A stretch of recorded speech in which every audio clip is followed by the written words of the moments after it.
The first movie that I remember seeing was The Little Mermaid, and my parents still tell me stories about going to see that movie with me, and I think I was 3 years old at the time.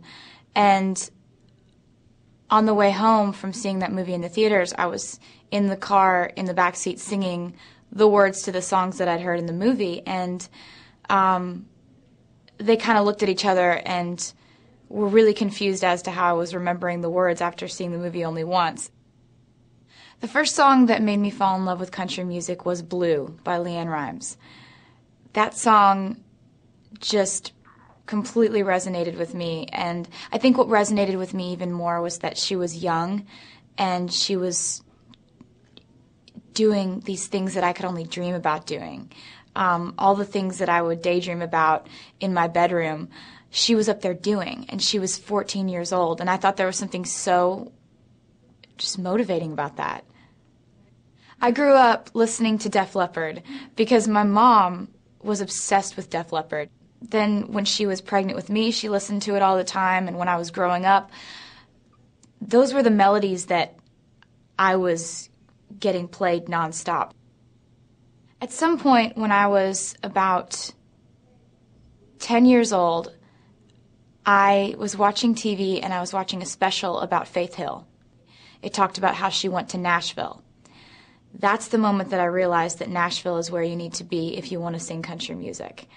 And from that point on, I thought about nothing but getting to Nashville and dreamed about it and imagined in my head what it looked like and how it would be when you finally got there. And so every day I would beg my parents just obnoxiously, nonstop, we need to go to Nashville. Please, just let's take a trip to Nashville. I just want to go to Nashville so bad on spring break. Can we go to Nashville? And eventually, when I was 11 years old, we took my first trip to Nashville. We had heard about this place called Music Row, which is where all the record labels are.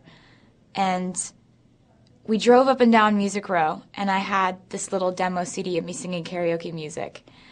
And my mom would pull up outside one of the record labels, and I would run in and talk to the receptionist and say, "Hi, I'm Taylor. I'm 11. I want a record deal. Call me."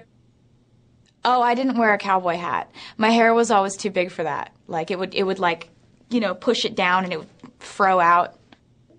I grew up in Pennsylvania, and growing up in Pennsylvania and wanting to pursue country music, those are two different things. I remember, you know, when I went through this period of time when I didn't really have that many friends at school, kids would just heckle me and be like, "Oh, go sing that country beep." And then at that point, it just dawned on me that I had to love being different, or else I was just going to end up being dark and angry. I definitely was more nervous walking into my first day of my freshman year of high school than I was walking up to record labels and handing them my CD. I just was so much more comfortable playing a show in front of thousands of people or sitting in a conference room with music industry executives than I was playing at my high school talent show. I kind of started to live in fear of when I would go and sing a national anthem at the 76ers game, and if I knew there was going to be a write-up the next day in our local paper, I knew it was going to be a bad day at school for me. When I write songs, I don't hesitate to put names in the songs, because that's how I deal with life, you know? It's funny because people that had no idea that I had a crush on them or was interested in them usually won't find out through me telling them, but they will find out when they hear their name in one of my songs.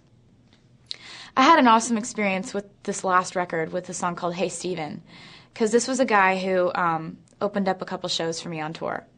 And it was just, you know, talk to him a couple times and, you know, would hang out at catering or whatever. But it was never anything like he would ever know that I liked him. Because I don't ever confess that sort of thing in real life. But I really do like to confess it in this fantasy music life that I get to live.